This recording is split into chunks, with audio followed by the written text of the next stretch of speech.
आज हम आपको एक इम्पोर्टेंट टॉपिक के बारे में बताने जा रहे हैं जिसकी सहायता से एटॉमिक स्ट्रक्चर के चित्र के बारे में पूरी जानकारी प्राप्त हो जाती है। उसका नाम है quantum number. Quantum number quantum number की सहायता से हम किसी भी ऑर्बिटल से साइज और ओरिएंटेशन के बारे में जानकारी प्राप्त कर सकते हैं। अब ध्यान देना है आपको कि श्रोडिंगर वेव की सहायता से श्रोडिंगर वेव इक्वेशन की सहायता से तीन क्वांटम नंबर की उत्पत्ति होती है। श्रोडिंगर वेव इक्वेशन की सहायता से तीन क्वांटम नंबर की उत्पत्ति होती है, जिन्हें क्रमशः principal quantum number,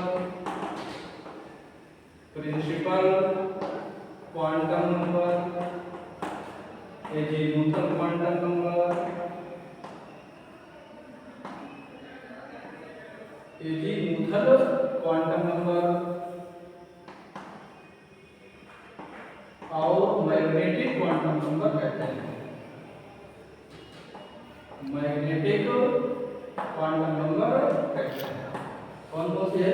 principal quantum number, azimuthal quantum number और मैग्नेटिक क्वांटम नंबर कहते हैं, जिन्हें एम द्वारा प्रदर्शित करते हैं। इन तीन क्वांटम नंबर्स को एटम्स की क्वांटम नंबर कहते हैं। इन तीनों क्वांटम नंबर को क्या कहते हैं? परमाणु की क्वांटम संख्याएं कहते हैं। इन तीन क्वांटम नंबर के अतिरिक्त एक चौथी क्वांटम नंबर भी होती है, जिसकी उत्पत्ति वेव मैकेनिक्स लागू कर स्पेक्ट्रम द्वारा होती है। इसे हम क्या कहते हैं? Spin quantum number. चौथी कौन बन के जाके?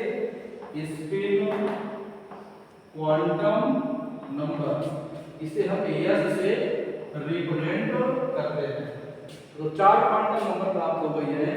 इसे कहते हैं principal quantum number, azimuthal quantum number, magnetic quantum number और स्पिन क्वांटम नंबर कहते हैं। इन्हें एम और एस द्वारा प्रदर्शित करते हैं।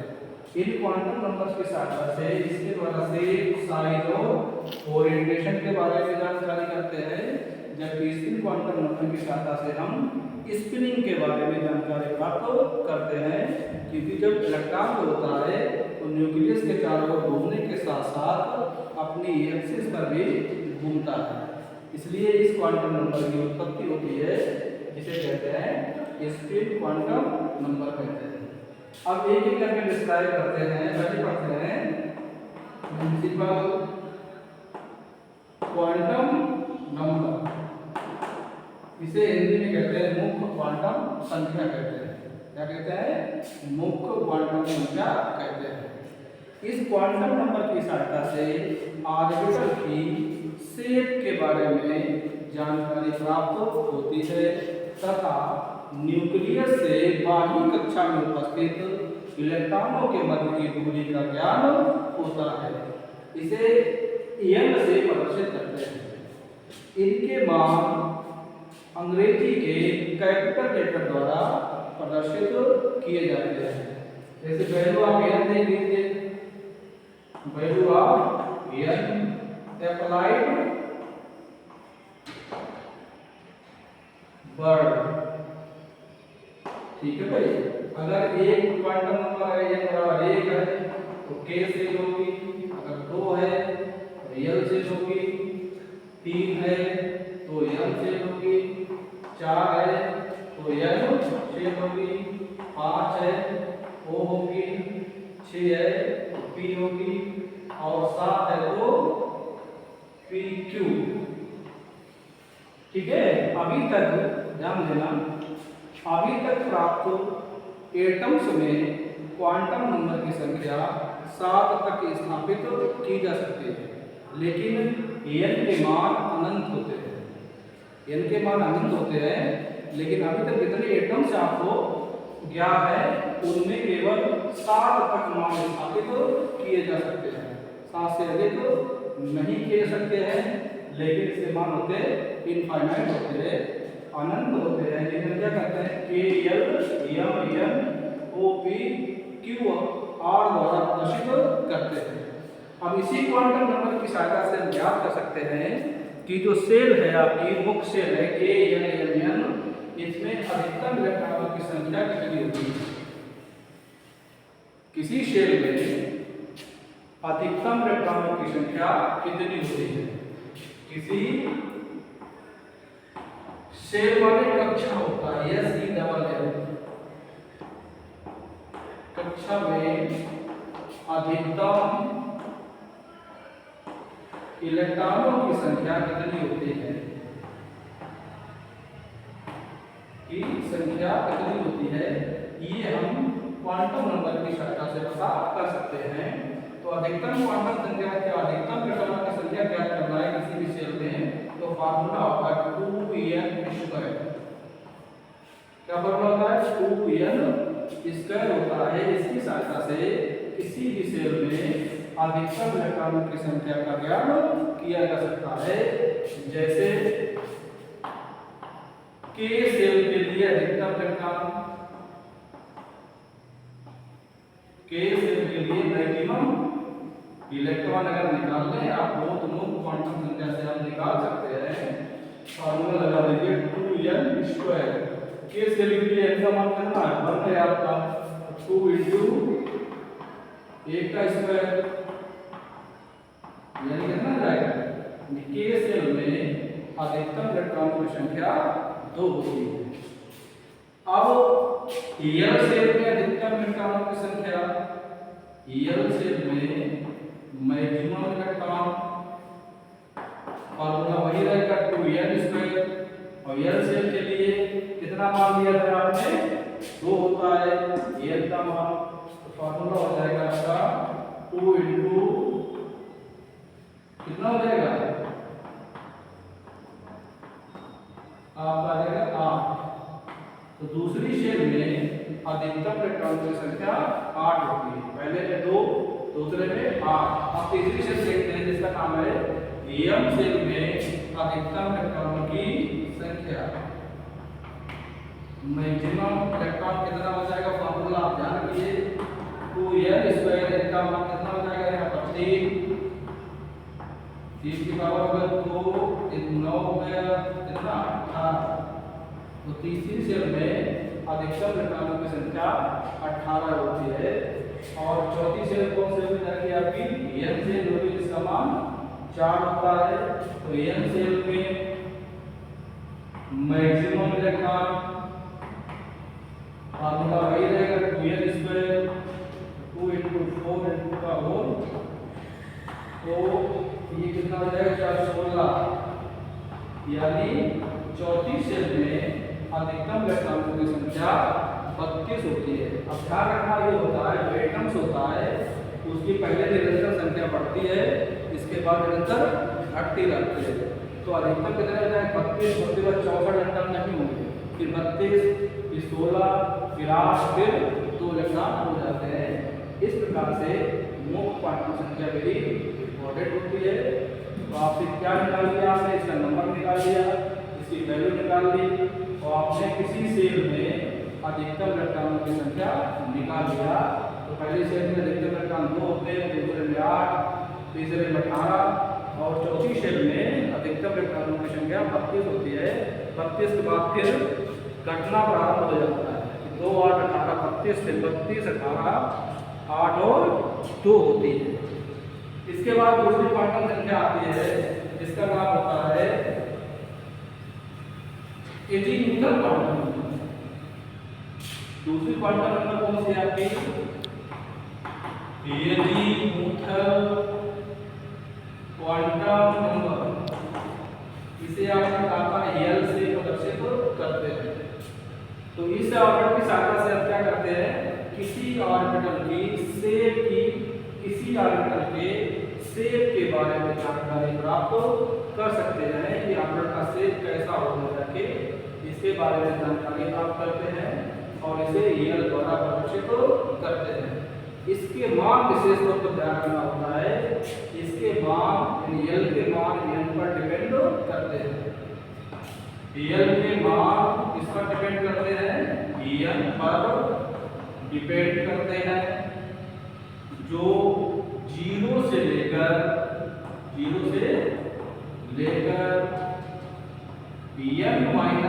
तक होते हैं, जो 0 से लेकर n-1 तक होते हैं। जैसे देखिए n बराबर 1 है तो l बराबर 0, अगर n बराबर 2 है तो l बराबर 0 कमा 1, अगर n बराबर 3 है तो l बराबर 0 1 2, अगर l बराबर 4 है तो l का मतलब 0 1 और 2, यानी 0 से लेकर n-1 तक होते हैं। अब इसकी सहायता से हम शेप निकाल सकते हैं। इसकी सहायता से क्या करते हैं? ऑर्बिटल की शेप के बारे में ज्ञात कर सकते हैं। तो शेप ऑर्बिटल कौन कौन होते हैं? S, P, T और F। कितने ऑर्बिटल होते हैं? S, P और T। इनकी शेप के बारे में बताएंगे और इनके मान कितने होते हैं L के, वो बताएंगे। तो यहाँ पर लिखते हैं ऑर्बिटल, मान लीजिए आप लोग यहाँ पर लिखते हैं वैल्यू ऑफ L और यहाँ लिखते हैं shape of orbital, shape of orbital. बहुत अच्छी जानकारी है। तो अगर S ऑर्बिटल, कौन से 4 ऑर्बिटल होते हैं आपके? S, P, T और F ऑर्बिटल होते हैं। तो आप ऑर्बिटल में S है तो L का मान कितना होगा? 0। रिपीट टाइप में अगर S ऑर्बिटल है तो L का मान 0। ये इसकी शेप कैसी होती है? स्फेरिकल, माने गोलाकार होती है।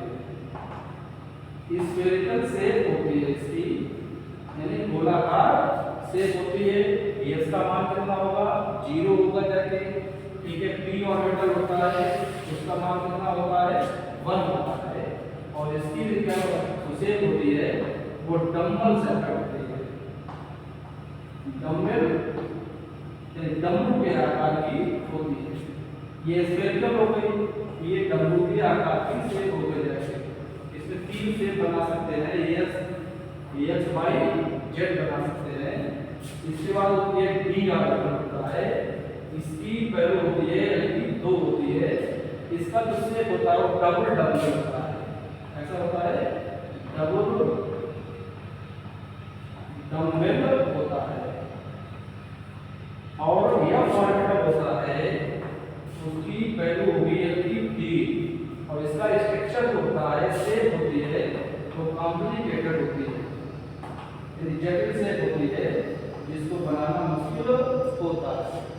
अब आप इसके बाद हम बताएंगे कि जो ऑर्बिटल है, आपने बता दिया कि S ऑर्बिटल के लिए L का मान 0 होता है, P ऑर्बिटल के लिए L का मान 1 होता है, T ऑर्बिटल के लिए L का मान 2 होता है और F ऑर्बिटल के लिए L का मान 3 होता है। अब इसी की सहायता से एजीमुथल क्वांटम नंबर की सहायता से आपको बताएंगे कि S ऑर्बिटल में कितने इलेक्ट्रॉन होते हैं, P ऑर्बिटल में अधिकतम इलेक्ट्रॉन कितने हो सकते हैं, P और F ऑर्बिटल में अधिकतम इलेक्ट्रॉन कितने हो सकते हैं, ये हम एजीमुथल क्वांटम नंबर की सहायता से बता सकते हैं। इसके लिए एक फार्मूला होता है, ऑर्बिटल को हम सब सेल भी कहते हैं। ऑर्बिटल क्या कहते हैं? सब सेल भी कह सकते हैं, यानी किसी ऑर्बिटल में या सब सेल में अधिकतम इलेक्ट्रॉनों की संख्या, अधिकतम इलेक्ट्रॉन्स की संख्या 2 × 2l + 1 के बराबर होती है। कौन सा फार्मूला रहेगा? किसी ऑर्बिटल या किसी सब सेल में अधिकतम इलेक्ट्रॉनों की संख्या 2 × 2l + 1 के बराबर होती है। किसी ऑर्बिटल या सब सेल में अधिकतम इलेक्ट्रॉनों की संख्या कितनी होती है, ये फार्मूला आपको याद रखना है, 2 × 2l + 1 के बराबर होती है। अब देखिए S ऑर्बिटल है, P या D में आप क्या कर सकते हैं, इन ऑर्बिटलों में अधिकतम इलेक्ट्रॉनों की संख्या कितनी होती है? परीक्षा में 100% कोई ना कोई क्वेश्चन पूछा जाता है तो यस चाहे ऑर्बिटल कहते हैं चाहे सबसेल कहते हैं। यस ऑर्बिटल में मैक्सिमम इलेक्ट्रॉन फॉर्मूला लगेगा आपका 2 × 2l + 1, यानी देखिए यस ऑर्बिटल है, यस का लिए मान कितना आ जाएगा 0 आ जाएगा, 2 × 0 + 1 यानी 2 × 1 यानी 2, कितना आया 2 आ गया। यानी यस ऑर्बिटल में अधिकतम इलेक्ट्रॉनों की संख्या कितनी होती है 2 होती है। अब p ऑर्बिटल में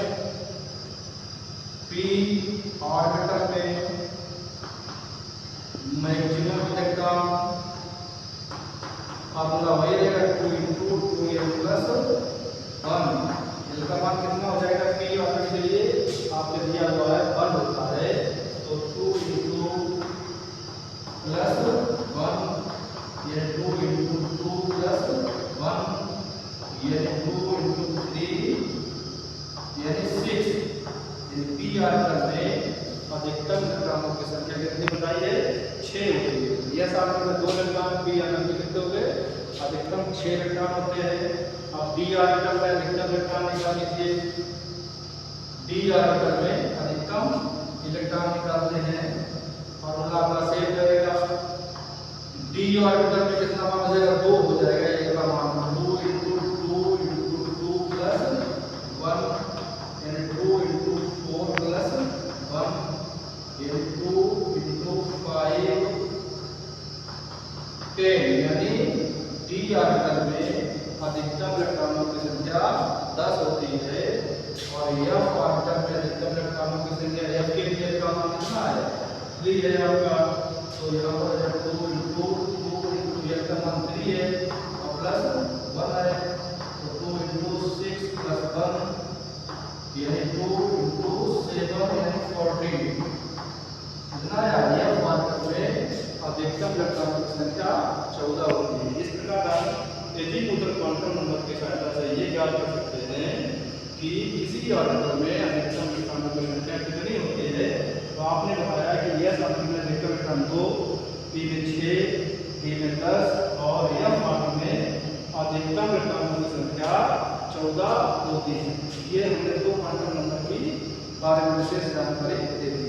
अगले लेक्चर में हम मैग्नेटिक और स्थिर क्वांटम नंबर के बारे में बात करते हैं।